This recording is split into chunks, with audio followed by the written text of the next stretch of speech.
Once upon a time, there lived a very careless woman whose carelessness almost ruined the life of her innocent daughter. Imagine a mother being so careless that she forgot her newborn baby in a public toilet whilst having a conversation on the phone. It was only when she arrived home over an hour later that she realized that she had gone home without her baby. Luckily, a kind woman found the baby wailing alone on the cold bathroom floor and stayed with her until a berry arrived, breathless and crying, claiming it was a small mistake. This is the story of Iberi, the woman who lived like the world would fix her mistakes. Iberi was once married to a man who abandoned her with her pregnancy and relocated out of the country to start a new life. Stuck and frustrated, Iberi decided to get rid of the pregnancy, but all that she did failed, leaving her to carry the baby to full term. Iberi gave birth to a beautiful baby girl. Whilst others jubilated, she wept, knowing how unready she was to have a child. As she sat there weeping, she heard her name from a distance. A familiar voice called out her name repeatedly, and Iberi was so stunned to see her childhood friend and classmate Uzioma. Uzioma had just given birth in the next ward, and she was so excited to see Iberi after a very long time. They spent time together, gushing over their newborn babies who were born minutes apart, as if fate had planned their reunion down to the last detail. They got talking, and Iberi got to find out that Uzioma was now happily married to a wealthy politician. She lived in the choicest area of Lagos, and Iberi could not hold back her joy. Uzioma, on hearing all that had happened to Iberi, decided to take care of her. She paid her hospital bills and even offered to set up a business for her. That was how Iberi's life transformed. Her friend Uzioma rented a small apartment for her, stocked it up with baby supplies, and opened a hair salon in Iberi's name. But despite all the help, Iberi remained as reckless as ever. She would leave her baby alone in the salon, without telling anyone, as customers walked in to meet her crying baby. How can a mother leave her baby alone in a salon? They asked themselves as they looked around in disbelief, searching for the salon owner. Some would pick up the wailing child and wait.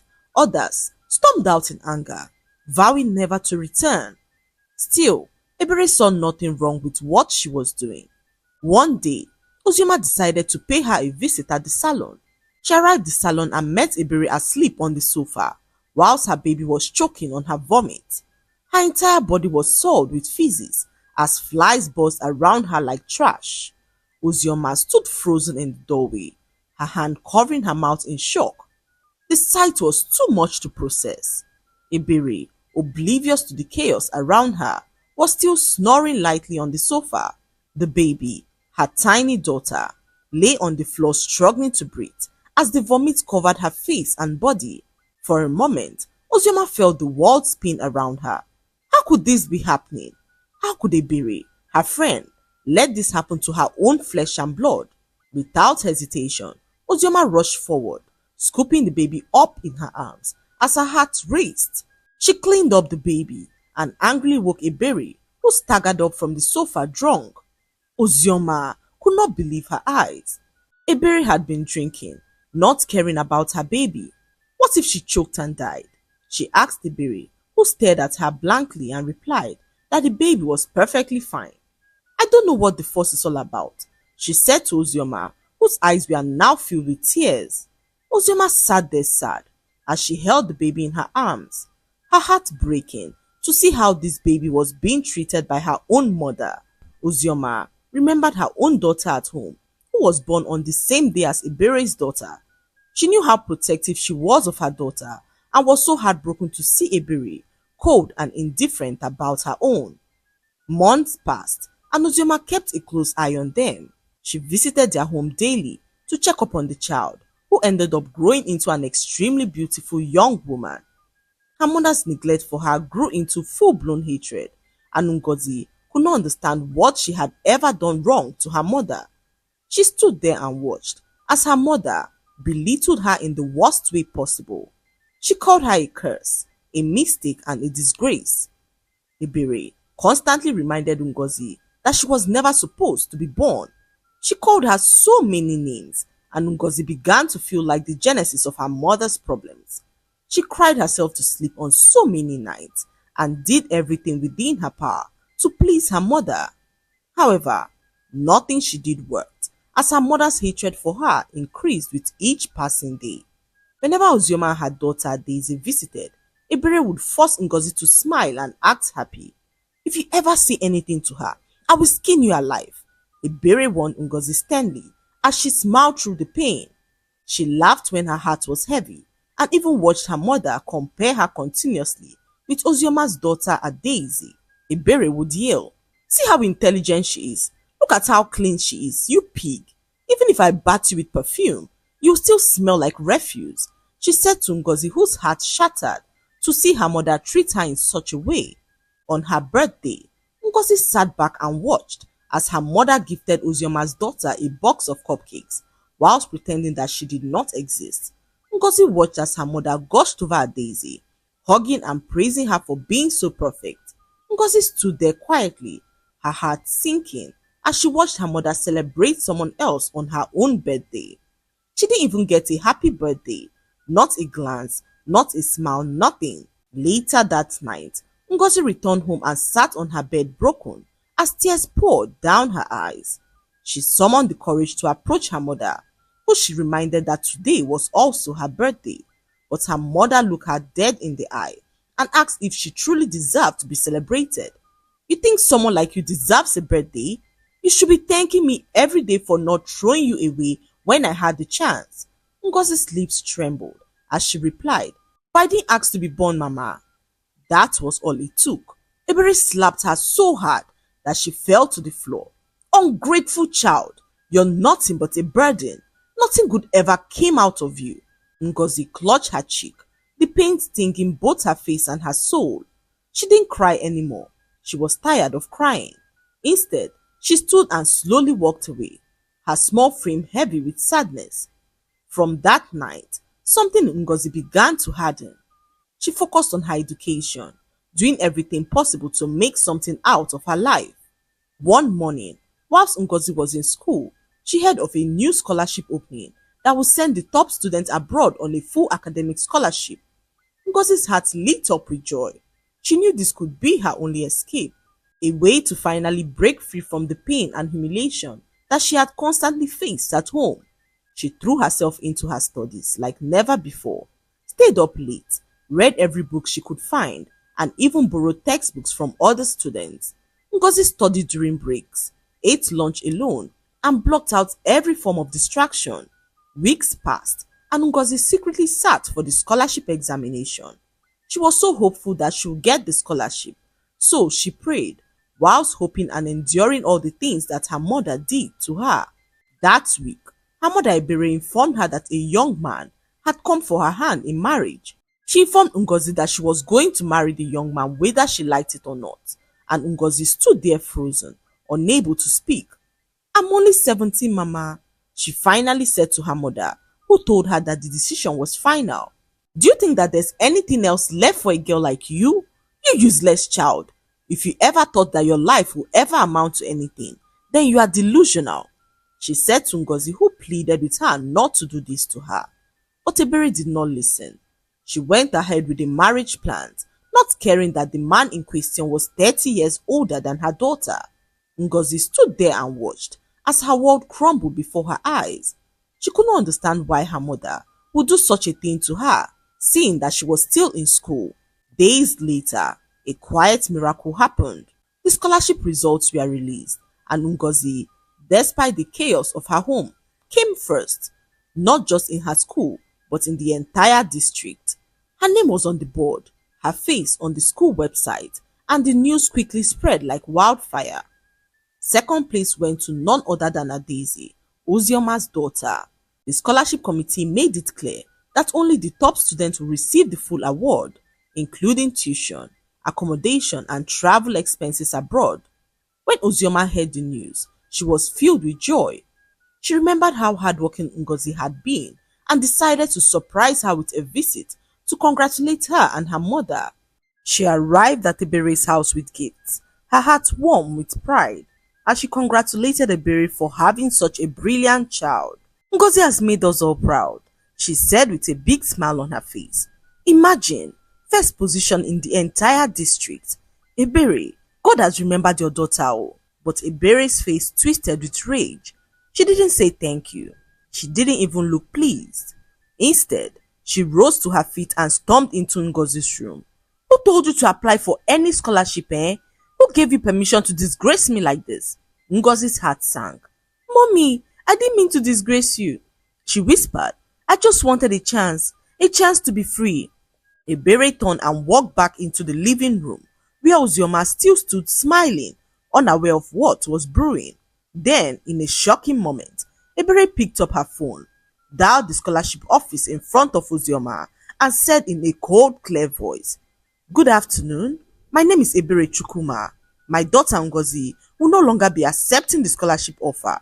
We are not interested. Please give it to the next student. Before they could ask a question, she ended the call. The room fell silent. Ozioma stood there speechless as Ngozi, who had come out of her room, stood frozen at the doorway, her legs shaking.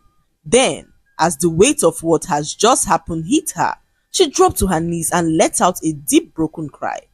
Her dreams, years of hard work gone in 1 minute. She sobbed like her soul was collapsing. Ozioma turned, stunned. Ebere, what have you done? Why would you do that to your own daughter? But Ebere folded her arms and said, Let her Daisy take the scholarship.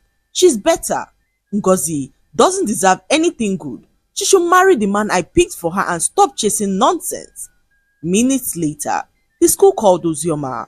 They confirmed that Adaeze had been moved up and awarded the scholarship. Ozioma broke down in tears on the phone. She turned to Ebere and asked the question that she had always wanted to ask in over 17 years. Ebere, why did you swap our babies on that fateful night? Ebere opened her mouth in shock as she began to stutter. She never knew that her friend Ozioma caught her swapping the babies that night in the hospital. What had happened was that Ebere had always been bitter with Ozioma. Back when they were in secondary school, Ozioma had everything Ebere ever wanted. Beauty, intelligence, admiration, and the love of the boy Ebere once dreamt of marrying. Life seemed to always favor Ozioma, and Ebere could never stomach it. So when she found out that they both gave birth in the same hospital on the same day, a dark idea began to take root in her mind. So in the middle of the night, Ebere crept into the nursery and swapped the babies. She then returned to her bed like nothing had happened. Ebere smiled to herself, thinking that she was about to exact revenge on the woman who she had so despised. But what she did not know was that Ozioma had woken up briefly that night to breastfeed and noticed Ebere moving strangely. Curious, she followed her silently and stood at the door watching in horror as her friend gently lifted her baby from the cot and swapped her with her own baby. Ozioma said nothing. She quietly hid in the corner and swapped the babies back when Ebere returned to her room. Ozioma kept this to herself for all these years. She returned home with her true daughter Daisy and quietly raised her with love, whilst Ebere went home thinking that the child she took home was Ozioma's child. She treated the child with negligence and subjected her to years of abuse, hatred and cruelty, convinced all along that she was punishing Ozioma by mistreating her child. But what Ebere did not realize was that every slap, every insult, every humiliation that she hurled at Ngozi was directed at her own biological daughter. And now, standing in the middle of her living room, with Ozioma's words echoing in her ears, the truth dropped like thunder on Ebere's chest. "You're lying," she muttered, her voice breaking. "You're lying, Ozioma." But Ozioma wasn't. She pulled out an envelope from her bag, a DNA test she conducted for a day like this. Adaeze was Ozioma's daughter, whilst Ngozi was the biological daughter of Ebere. Everywhere fell silent as Ebere's mouth hung open. She could not believe that she had been maltreating her own daughter for all these years. The revelation hit her like a ton of bricks as she turned to Ngozi and began to apologize. Not only had she hurt her daughter badly, she had also given the scholarship meant for her daughter to Ozioma's own daughter Adaeze. Ngozi stood there frozen, her face streaked with tears, as she stared at her mother in anger. She now understood why her mother hated her so much, and the thought made her chest tighten with a mixture of rage and grief. All these years, all the tears, all the begging, all because her mother thought she was someone else's child. Ngozi took a slow, shaky step back. So you're saying that you hated me because you thought I was Ozioma's daughter? Ebere, still on her knees, nodded, sobbing. I didn't know. I thought you were her child. I thought I was punishing her, not you. I didn't know. Please forgive me, my child, please. Ngozi's voice was calm, but it cut through the air like a blade. But you knew I was a child who called you mommy, a child who begged for your love, and yet you still chose hatred. Ebere reached for her, but Ngozi stepped back. Ozioma, her voice shaking, spoke up. Ngozi, you don't have to stay here anymore.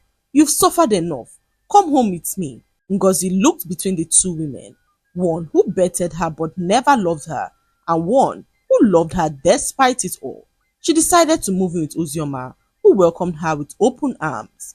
Days later, the school released a public statement revoking the scholarship award given to Adaeze and reinstating it to Ngozi after a formal petition from Ozioma and the revelation of the abuse that Ngozi had faced in the hands of her mother. Ngozi traveled abroad a few months later on scholarship. Her mother, Ebere, faced the consequences of her actions. She regretted all that she did to her own biological daughter and spent years trying to make up for it. Although Ngozi finally forgave her, Ebere lived her life regretting all the things she did to her daughter, all the hatred, bitterness and pain that she subjected to her own daughter, haunted her for all her years. It was so hard to bear. She learned her lesson the hard way, never to let bitterness rule her life. She also apologized to Ozioma, who had been nothing but kind to her despite everything. The lessons to be learned from this story is that bitterness and envy can destroy not just others, but the person who harbors them. Ebere's careless choices, fueled by jealousy and hatred, almost ruined the life of her innocent daughter and left her with deep regrets that she could never erase. True love is unconditional, and children should never be punished for the bitterness adults carry in their hearts. Healing begins with repentance, humility, and forgiveness, but some scars remain forever as reminders of the damage caused by careless hearts. I hope you enjoyed the story.